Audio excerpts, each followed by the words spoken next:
Mensagem do livro Por que tarda o pleno avivamento, de Leonard Ravenhill, uma obra publicada pela editora Betânia.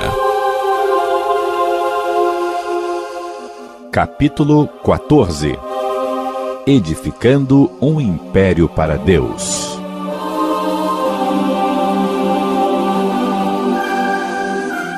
Se naquele dia na estrada de Damasco Saulo tivesse encontrado um pregador e tivesse ouvido um sermão, ninguém nunca mais teria escutado falar dele. Mas ele se encontrou com Cristo.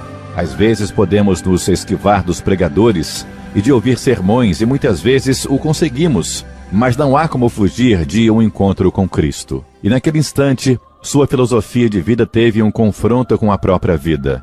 O zelote religioso exaltado encontrou-se com aquele que batiza com fogo, e em consequência disso, passou por uma transformação radical, e a civilização tomou novos rumos. Ó Senhor, aprovera-te fazer o mesmo de novo, embora até aquele dia ele fosse aos próprios olhos um impecável, rígido e legalista fariseu.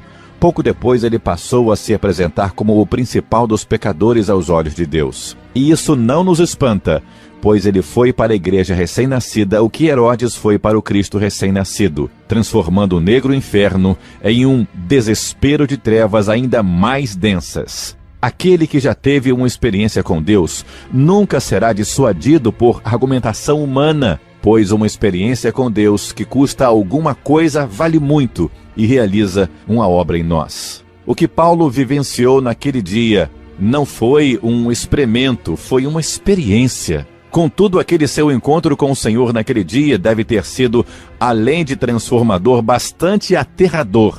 Ele teve uma visão de Deus que o cegou, pois foi mais resplandecente que o sol.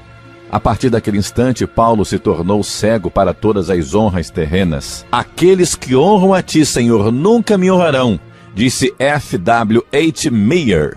O confronto de Saulo com Cristo primeiro estraçalhou seu sonho de glórias intelectuais e aniquilou seus prospectos para a vida terrena, a vida temporal. Depois, já vencido, ele desce mais um degrau para entrar em outra batalha com Deus, o desvestimento. Aquele que submeteu no deserto da Arábia, cujas experiências ele foi proibido de relatar.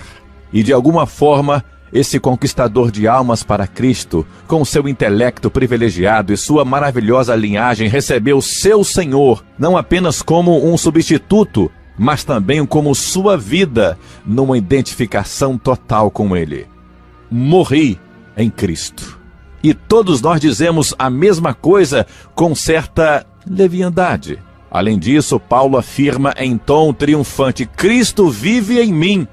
Vamos entender esse fato. Será que se nós dessemos esse mesmo testemunho, nossos amigos o confirmariam ou ririam de nós? Mas esse dedicado servo do Salvador ergueu-se de entre as cinzas do seu ego destruído para ser o Sansão do Novo Testamento, arrancando os portões da história com os ferrolhos e tudo, e levando os estábulos da corrupção asiática com o sangue de Cristo. Que homem abençoado! Depois de obter a paz com Deus, Paulo declarou guerra a tudo que era contra Deus. Primeiro ele encantou os intelectuais de Atenas com o seu doce novo cântico do Evangelho, mas terminou o seu hino abruptamente, lançando mão da trombeta da ressurreição, o que espantou os atenienses, fazendo com que fugissem assustados com a dureza dessa verdade. Mas o que fazia esse homem rir das difíceis barreiras que enfrentava? Por que morria diariamente? Qual a razão de possuir força inigualável para enfrentar as adversidades que enfrentou? Que explicação racional se poderia dar para o fato de haver suportado um fardo tão pesado? A resposta não está em nenhuma ideia que possamos ter, mas no bem redigido diário que deixou, onde expõe sua alma. Por mais espantoso que isso possa parecer, ele fez afirmações como: já não sou eu quem vive, mas Cristo vive em mim. Gálatas 2:20. Pensemos bem nisso. Ele não está afirmando que acredita no nascimento virginal de Jesus, nem diz que crê que ele ressuscitou, embora naturalmente cresça nesses fatos, o que ele diz é: Cristo vive em mim. Antes ele encontrava nas profundezas da pecaminosidade. Não sou eu, mas o pecado que habita em mim, Romanos 7,17. Mas saiu de lá e atingiu o ápice da espiritualidade. Já não sou eu quem vive, mas Cristo vive em mim. Que grandiosa transformação de vida! A vida de Paulo foi exemplar. Ele não era uma placa de sinalização, era um verdadeiro guia. Ouçamos o que ele diz: o que também aprendestes e recebestes e ouvistes e vistes em mim, isso praticai. Filipenses 4:9. Era realmente uma carta viva, mas a vida dele foi também excepcional. Será que alguém seria tão obtuso a ponto de afirmar que temos a mesma abnegação de Paulo? Parece que a melhor descrição para nós é: cada um se desviava pelo seu caminho. Ele foi excepcional pelo fato de haver escrito tantas cartas e fundado tantas igrejas. Mas vejamos outra vez a lista de adversidades que suportou, que se encontra em 2 Coríntios 11. Será que ele está querendo mostrar-se mais sofredor que os outros mártires? Ou apresentar suas qualificações para ser incluído entre os santos? Não, não. Para ele, a posição, a liagem, os privilégios são como refúgio para ganhar a Cristo. E ele o ganhou por sua obediência constante, diária, dioturna. Ele se mostrou excepcional em meio ao sofrimento que lhe era imposto por outros, mas também foi excepcional na oração, que praticava por decisão pessoal. Se hoje houvesse mais crentes de oração, haveria também mais pessoas preparadas para o sofrimento. A oração desenvolve em nós o tônus espiritual, mas também nos acarreta mais sofrimentos. Dá-nos resistência espiritual e nos faz crescer também em santidade. Faz-nos fortes no espírito e nos traz sobre nós o fogo do alto, o fogo que purifica, o fogo que nos deixa puro para a obra do Senhor. Paulo invoca o testemunho do Espírito Santo para testar sua declaração de que ele preferiria ser anátema para que seus irmãos fossem salvos. Romanos 9:3. Madame Guyon fez uma oração quase idêntica. David Brenner e João Knox também foram homens de sentimentos semelhantes. Quando foi, irmãos? Quando? Ou onde foi que já ouvimos uma oração assim? Nossas orações são muito mesquinhas e por isso não obtemos grandes resultados. O princípio que rege a oração é o mesmo da colheita. Se semearmos pouco, colheremos pouco.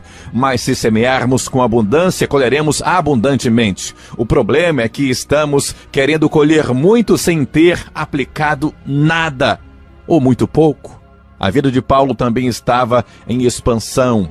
Infelizmente, muitos de nós estamos satisfeitos em colher apenas os restos do ministério de outros, mas o apóstolo não edificou sobre o fundamento de ninguém, pois sua mente não se achava presa a dogmas, a ponto de tornar-se uma máquina eclesiástica, a remover incessantemente os mistérios filosóficos. Não passava horas e horas a especular sobre a personalidade de Daniel, tampouco foi refugiar-se num laboratório para dissecar verdades espirituais ou rotular cápsulas teológicas. Nem também se punha a congratular-se consigo mesmo por sua capacidade de burilar termos que iriam ser empregados em futuros credos cristãos.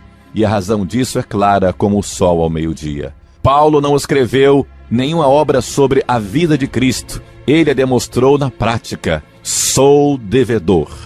E até onde era humanamente possível, ele empenhou sua honra no esforço de saldar esse débito. E o preço poderia ser a prisão, pois ele preferia ser o prisioneiro no Senhor por alguns anos do que ver seus irmãos prisioneiros do inferno para sempre. Ele fez uma consagração total, a custo da própria vida. Quanto ao mais, ninguém me moleste. Havia se consagrado totalmente a Deus. Cada batida de seu coração, cada pensamento que lhe passava pela mente, cada passo que dava, enfim, todo o anseio de sua alma eram dedicados a Cristo e à salvação dos homens. Ele movimentava as sinagogas, promovia avivamentos ou tumultos, ou um ou outro, e às vezes os dois. E hoje não vemos mais nenhuma das duas coisas nos nossos dias. Ou quando acontece, é raro. Embora seus companheiros de avivamento o tivessem deixado. Todos me abandonaram. 2 Timóteo 4,16. Ele se apoiou nos braços eternos e continuou, prosseguiu. Escapou de um atentado contra a sua vida, mas juntamente com seu pão de cada dia, ele vivia a morte diária, pois afirmou dia após dia, morro. Bendito sofrimento do apóstolo Paulo. Ele produzia o fruto do Espírito, os dons do Espírito operavam nele, realizava campanhas evangelísticas pela cidade e ao mesmo tempo trabalhava consertando tendas para prover o seu sustento. Meus irmãos, pregadores, comparados com ele, nós não parecemos tão sem valor? Houve ocasiões em que ele quase morreu de fome, e no entanto, quando a mesa estava posta, ele jejuava. Desejava que todos os homens fossem abençoados, mas era capaz de desejar que ele mesmo se tornasse anátema. Com um viver tão incomum, uma doutrina tão revolucionária, cheia de poder no espírito, esse cristão cheio da graça, do alto, esse que era um espetáculo ao mundo, constitui o equivalente cristão do fantástico político, do comunismo ateu. Os cristãos que se deixam consumir pelo fogo do Espírito são o equivalente humano do átomo fissionado que libera forças cósmicas.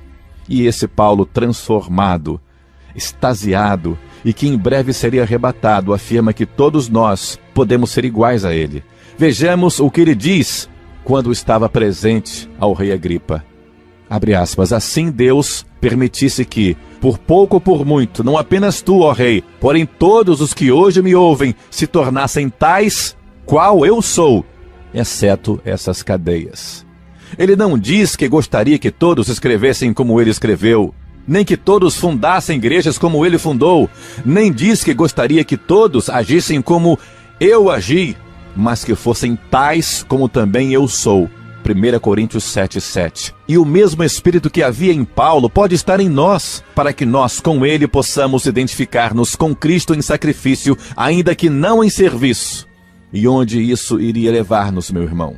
Eu não sei. Nem anjos, nem homens o sabem. Mas sei onde isso começa. Com uma vida transformada. Não a vida que nós mesmos vivemos, mas aquela que Cristo vive em nós. Paulo viveu de forma gloriosa e morreu em triunfo porque se identificou com Cristo no sacrifício e no sofrimento. E nós também podemos viver e morrer dessa forma. Basta que o queiramos. Que o Senhor nos abençoe. Amém.